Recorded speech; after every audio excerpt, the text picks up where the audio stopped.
Good evening, ladies and gentlemen. Welcome to our MISAD Bulletin, and we shall start with our headlines. Syria says U.S.-led strike hits troops in East, but U.S. denies. Strong quake near Osaka, Japan kills 3. And moving on to our details, starting with the Syrian profile. Syrian state media reported on Monday that an airstrike against pro-government forces in the far east of the country caused casualties. An attack that Iraqi officials said killed at least 25 Shiite paramilitaries and was just across the border from its own territory. The Syrian state TV report blamed the attack on the US-led coalition battling the Islamic State group, saying it occurred around midnight in the village of Al-Hari to the southeast of the border town of Bu Kamal.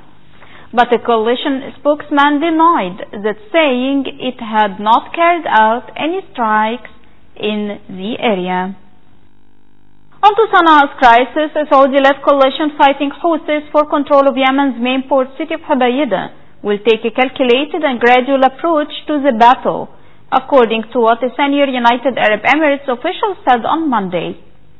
Minister of State for Foreign Affairs Anwar Gargash said the military alliance led by Saudi Arabia and the UAE was taking into consideration a fragile humanitarian situation, avoiding civilian casualties in addition to military calculations.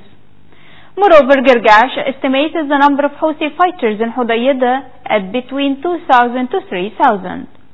However, he declined to reveal the size of coalition forces, but said they had numerical superiority. On the other side of the world, a van ran into a small group of pop music fans at a festival, killing one person and injuring 3 others before fleeing the scene. Police in the province of Limburg said they found the white van that was responsible for Monday's pre-dawn crash near a camping site close to the famous Pink Pop Festival in the southwestern municipality of Landgraaf. Dutch police detained the suspect hours later, but the authorities would not give more details because the investigation was still ongoing. It's worth mentioning that the 3-day concert is attended by tens of thousands of music fans. Meanwhile, in Madrid, the brother-in-law of Spain's King Philip VI has begun serving a nearly 6-year sentence for fraud and tax evasion. Spanish prison authorities said Iñaki Urdangarin arrived on Monday morning at a prison near Avila, about 100 kilometers north of Madrid. Noteworthy that Urdangarin, a 50-year-old former Olympic handball medal winner married to the king's sister Cristina, is the closest person to the ruling Bourbon family to be imprisoned.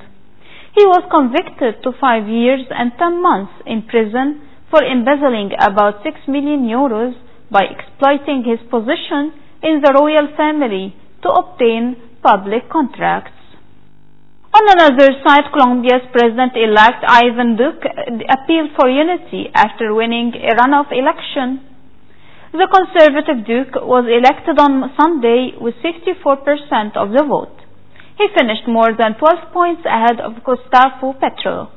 When Duque takes office in August at age 42, he will be Colombia's youngest president in more than a century, and in his first remarks as president-elect, he vowed to work tirelessly to heal divisions and govern on behalf of all Colombians.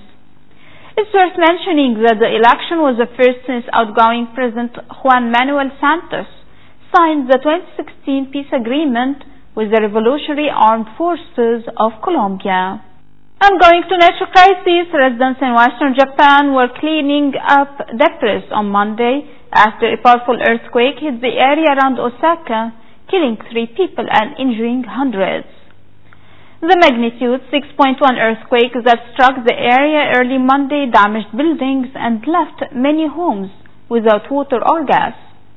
The Fire and Disaster Management Agency said 307 people were treated for injuries at hospitals. Most of them were in Osaka. The quake struck shortly after 8 a.m. north of Osaka at a depth of about 13 kilometers, according to what Japan Meteorological Agency said. It added that the quake also rattled large parts of western Japan, including Kyoto.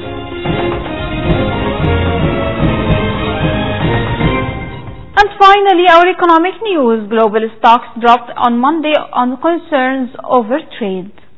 Germany's DAX lost 1.3% to 12,839, and France CAC 40 shed 1.2% to 5,433. Britain's FTSE 100 dipped 0.4% to 7,605. Wall Street was poised to open lower as though futures dropped 0.7% and the S&P 500 futures were down 0.6%. In Asia, Japan's benchmark Nikkei 225 index dropped 0.8% to close at 22,680.33. South Korea's Kospi lost 1.2% to 376.24. Australia's S&P ASX 200 gained 0.2% to 6,104.10.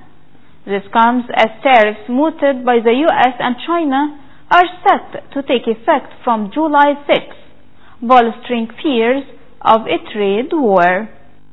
And before ending our news, let's take another look at the most important headlines for today. Syria says US-led strike hits troops in East, but US denies. Strong quake near Osaka, Japan kills 3. And we reached the end of our News Bulletin for today. Thank you for joining us, and see you tomorrow in a new bulletin.